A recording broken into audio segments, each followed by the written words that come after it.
Bonjour tout le monde. Aujourd'hui, je viens vous parler d'un autre sujet très important concernant le vécu avec un pervers narcissique ou une perverse narcissique. Ce sont les violences principalement psychologiques qu'usent ces personnes envers leur conjointe, leur conjoint, qui fait que souvent on entend leur conjointe ou leur conjoint utiliser cette phrase tellement connue. Et pourtant, il ne m'a jamais frappée. C'est un fait. Dans certaines relations, cela n'arrivera jamais. Ou cela peut arriver au moment où ces personnes sentent qu'elles perdent le contrôle sur vous. Elles deviennent absolument ingérables, elles perdent le contrôle. Souvent, c'est l'une des preuves que vous avez réussi, vous, à sortir de cette emprise. Et elles le sentent, elles le savent tout de suite. Et là, le vrai visage de ces personnes est mis à jour. Et elles peuvent parfois user de violence.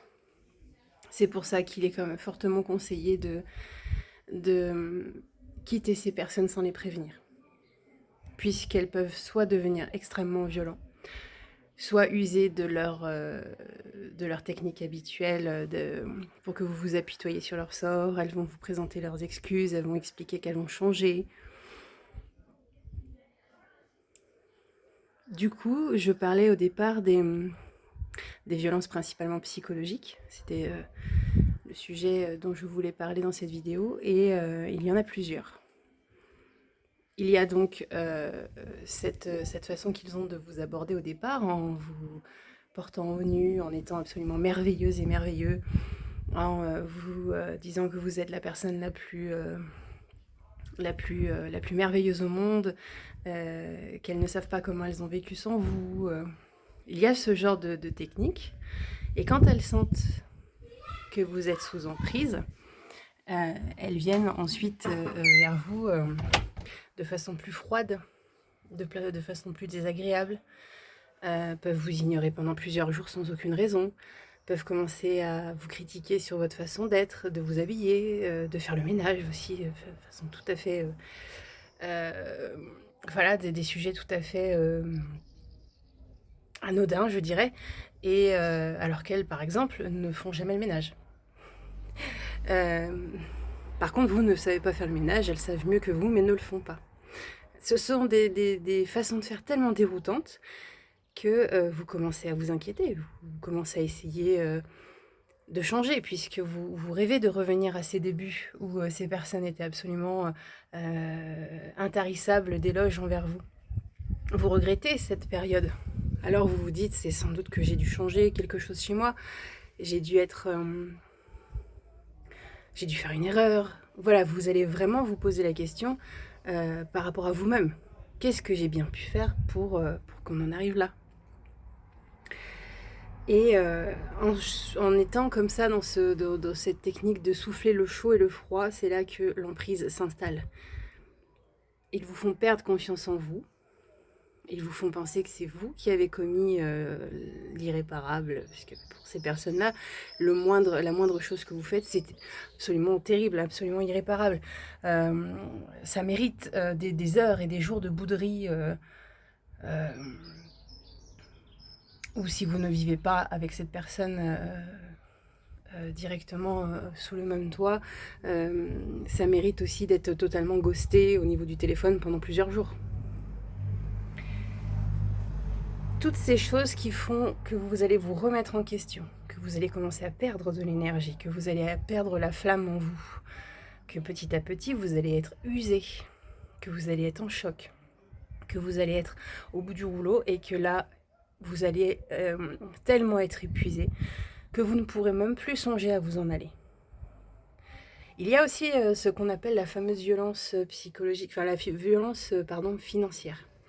C'est-à-dire que souvent, ces personnes-là vont dilapider vos ressources financières, vont ne pas travailler, par exemple, et vous demander à vous de travailler, de ramener de l'argent que eux vont dépenser de façon inconsidérée, vont vous mettre dans une situation telle de stress parce que vous allez devoir sans cesse être en recherche de solutions financières.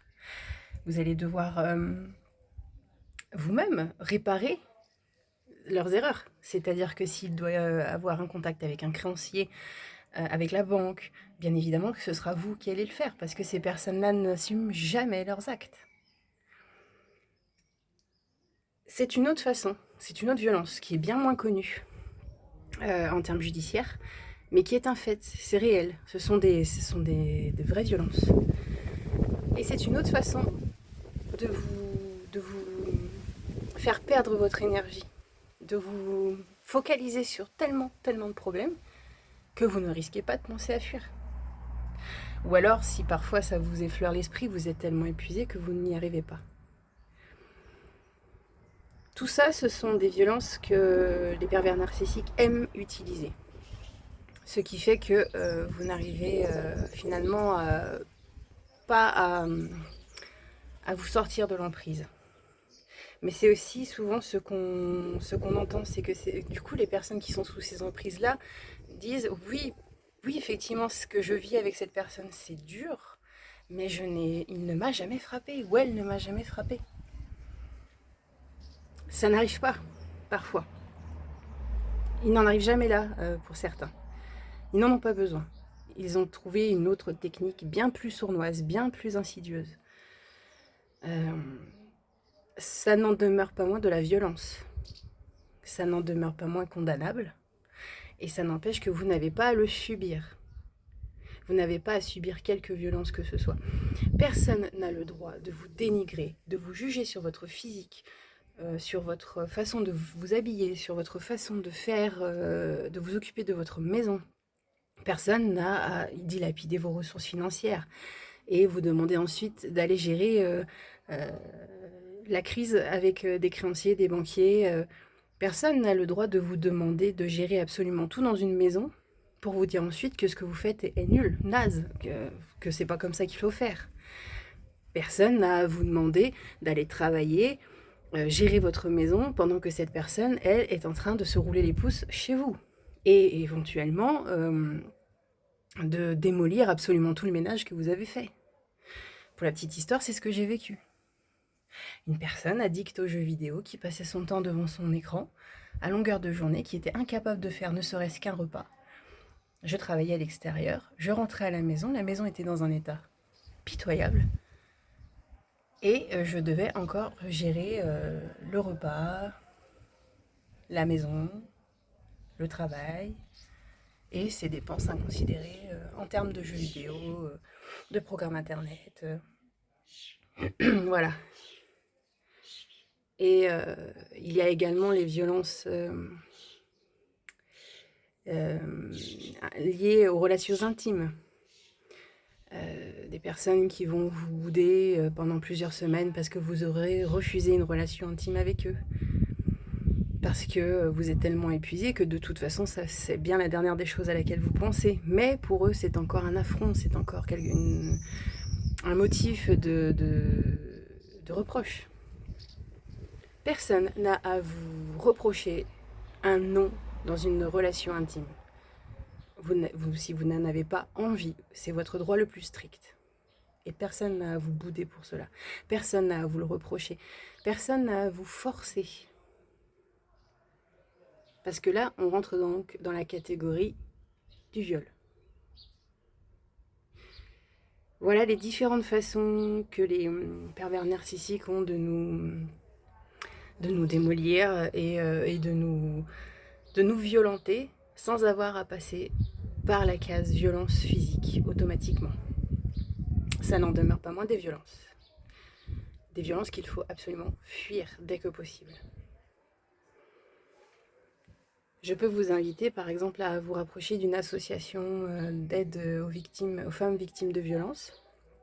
Je peux aussi vous encourager à aller vers un psychologue, une psychologue ou des personnes qui peuvent vous aider, vous soutenir et faire en sorte que petit à petit vous leviez tous ces mécanismes que ces personnes ont pu créer et que petit à petit vous arriviez à vous sortir de cette emprise.